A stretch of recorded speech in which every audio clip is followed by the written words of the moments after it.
Bonsoir, je suis Mike Kofi, directeur général de Africa Capital Market Corporations, qui est une banque d'affaires qui axe ses activités sur trois piliers. Le premier, c'est le corporate finance, donc tout ce qui est levée de fonds pour les entreprises publiques, dans le secteur public comme dans le secteur privé, qui sont à la recherche de fonds pour développer leur activité. Donc nous les assistons dans cette levée de fonds, que ce soit en dette ou en equity. Nous avons une activité de conseil également pour accompagner ces entreprises-là. Deuxième activité, c'est ce qu'on appelle le fund management. C'est une direction qui gère et qui structure et qui gère des fonds d'investissement. Et nous en avons deux aujourd'hui que nous gérons, dont un qui est lié au tourisme et l'autre qui est lié au sport. Donc le premier fonds, c'est Detect Profonde, qui est lié au sport, on le fait en partenariat avec le Paris Saint-Germain Academy. Et le second fonds, c'est Genesis Hospitality Immo Fund, pour lequel nous sommes promoteurs et gestionnaires, qui est un fonds immobilier qui axe son activité sur l'immobilier touristique, avec lequel nous sommes en train de faire un hôtel 5 étoiles à Assini. Troisième pilier, donc, c'est dans la logistique. Et donc, nous sommes détenteurs de parking privés à usage public à Abidjan, les premiers. Sous la marque Green Park que vous avez en face du Noom Hotel. Et donc, nous faisons la conception et gestion de parking à travers cette filiale.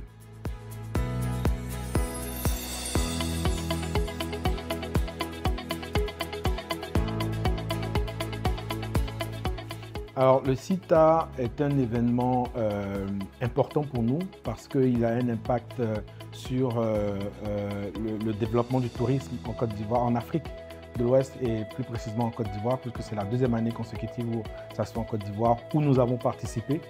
Et l'idée pour nous, l'intérêt qu'on a au niveau du tourisme en Côte d'Ivoire, est venu de la forte appréciation de l'évolution économique de la Côte d'Ivoire, qui a attiré naturellement beaucoup plus de tourisme de business, d'affaires, mais également éventuellement des tourismes de loisirs.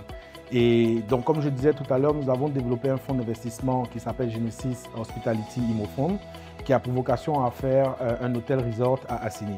Donc, nous avons un pied dans l'industrie touristique et pour ce faire, nous avons voulu accompagner Voltaire Baégis, qui a organisé le CITA en tant que sponsor Gold, pour pouvoir permettre en fait de montrer à toute l'industrie, l'écosystème du tourisme qu'il y a un fort potentiel et qu'il y a des acteurs sérieux qui pourraient accompagner l'évolution de ce secteur.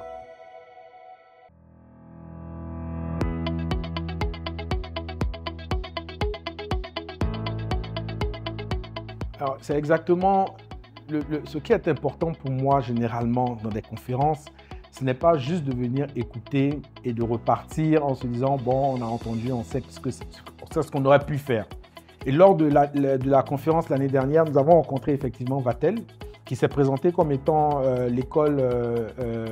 une école business school en termes de formation professionnelle dans le tourisme, l'hôtellerie et la restauration, et qui était numéro 1 leader en France, et numéro 5 en Europe, et 11 dans le monde. Et vu qu'en Côte d'Ivoire et en Afrique de l'Ouest, comme je disais tout à l'heure, nous avons une forte évolution du secteur de l'industrie, mais nous avons un gap en termes de services et de formation. Et nous nous sommes dit qu'il était important pour nous d'intervenir dans cette partie de la chaîne de valeur au niveau du tourisme, qui est la formation. Et donc nous avons eu des discussions pendant 1 an avec Vatel pour asseoir une stratégie pour avoir la franchise en Côte d'Ivoire et pouvoir former des cadres à des métiers de responsables et de directeurs d'hôtels, d'hébergement et de restauration en Côte d'Ivoire, mais en même temps dans l'Afrique de l'Ouest. Et bien sûr, à travers Vatel Academy, former également les métiers, tous les métiers de l'hôtellerie, de la femme de ménage, de la gouvernante, aux serveurs, vraiment tous les métiers qui interviennent dans l'hôtellerie qui ont besoin d'être professionnalisés. Et donc, vu l'importance et la demande qu'il y a à ce niveau, nous avons pris sur nous d'investir sur cette franchise Vatel. Et nous comptons ouvrir donc l'école en septembre pour les premières classes qui seront avec un diplôme de bachelor.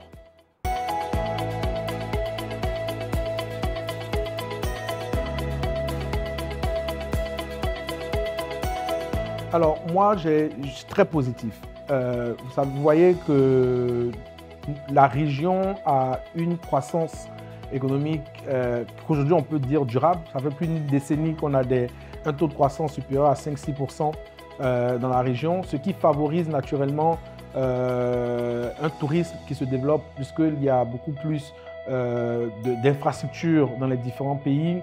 En termes de gouvernance et de politique, dans les différents pays, nous avons une stabilité politique qui fait qu'aujourd'hui, vous avez un tourisme international qui se développe fortement. Vous avez les plus grandes conférences ou de très grandes conférences qui se font sur le continent maintenant, et beaucoup en Côte d'Ivoire. Et donc, pour cela, nous disons qu'avec le climat des affaires amélioré, il ne pourrait qu'avoir une évolution positive du secteur du tourisme.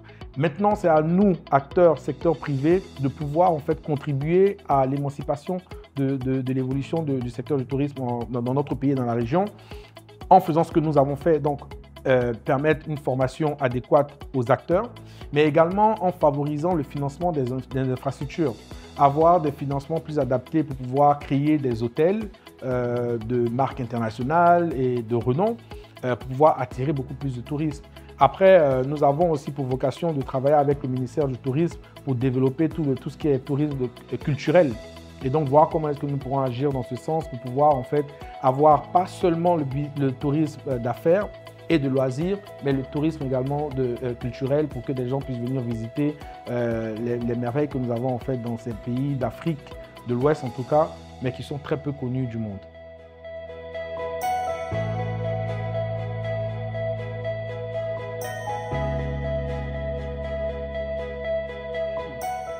Bien sûr, énormément. Le secteur du tourisme, c'est pour ça que nous avons choisi le secteur du tourisme en investissant dans la formation, parce que c'est un secteur qui touche une grande partie de la population, qui utilise beaucoup de ressources humaines et donc qui forcément a un impact sur l'employabilité. Aujourd'hui, quand je regarde ce que Vatel veut faire, les cibles que nous avons identifiées, quand vous prenez Vatel Academy, nous allons nous projeter dans les 5 prochaines années en sortant pratiquement 50 000 personnes du secteur informel. Comment est-ce que ça se fait? Aujourd'hui, par exemple, vous avez dans les ménages, des femmes de ménage, des cuisinières, des domestiques qui ne sont pas du tout déclarées. Mais parce qu'en fait, ils ne sont pas très bien formés. Et donc, c'est des personnes qui viennent et qui ont besoin d'avoir des revenus et donc qui font ce travail-là par défaut. Et donc, ils touchent un salaire moyen qui n'est pas forcément déclaré. Aujourd'hui, en offrant Vatel Academy, nous allons permettre d'avoir une formation gratuite pour ces personnes, toutes ces personnes qui travaillent dans les ménages, mais également dans les hôtels et dans les restaurants. Et une fois qu'elles auront la formation Vatel, elles seront qualifiées pour pouvoir avoir des revenus supérieurs à ce qu'on leur donne aujourd'hui et forcément être déclarées à la sécurité sociale.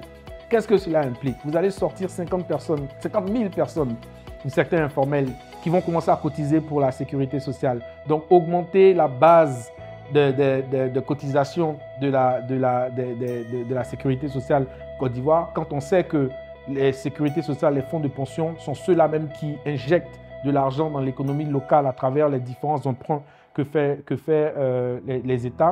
Ça ne va que permettre, si vous voulez, d'avoir un cercle vertueux où vous avez des gens qui sortent. Ça, c'est au niveau de la formation. Mais après, comme je disais, quand même vous investissez dans les infrastructures, des gens ne viendront pas faire de grandes conférences, de grands colloques dans votre pays si vous n'avez pas assez d'infrastructures pour pouvoir recevoir ces participants-là. C'est pour ça que nous avons un nombre limité de chambres, d'hôtels, de lits en Côte d'Ivoire, de capacité d'accueil. Donc, tant qu'on va rester à ce niveau de capacité d'accueil, il y a des événements qu'on ne pourra pas recevoir ici, qui nécessitent beaucoup plus. Donc, au fur et à mesure qu'il y aura des investissements qui seront faits dans le secteur du tourisme, il y aura des hôtels qui seront financés, des hôtels qui vont ouvrir, naturellement, il va y avoir beaucoup plus de conférences qui vont se faire ici. Et donc, on pense que naturellement, en faisant cela, on va accroître le nombre de visiteurs localement. Et donc, ça aura également un impact sur la croissance du pays.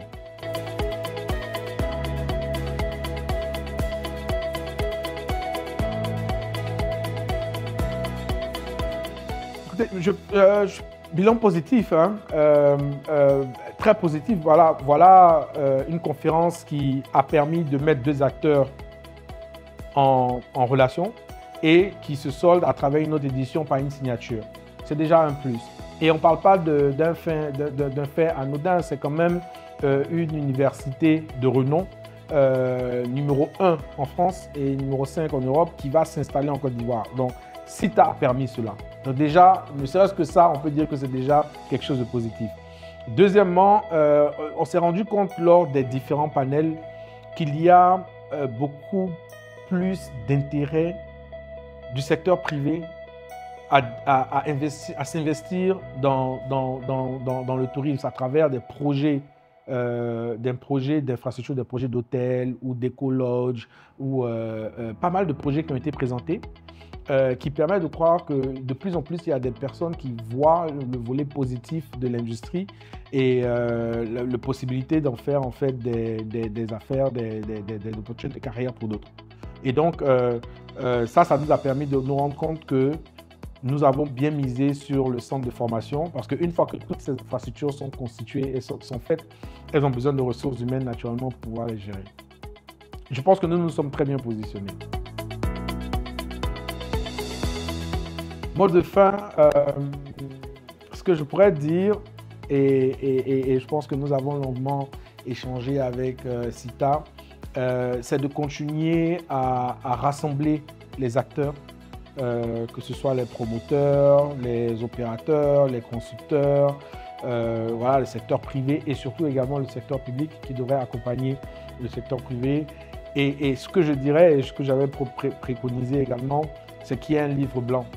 Un livre blanc où on pourrait noter et mettre et présenter donc, au gouvernement ou en tout cas au ministère de tutelle du tourisme des réformes ou des accompagnements, des incitatifs qui pourraient faciliter le développement ou même accélérer le développement des infrastructures en Côte d'Ivoire.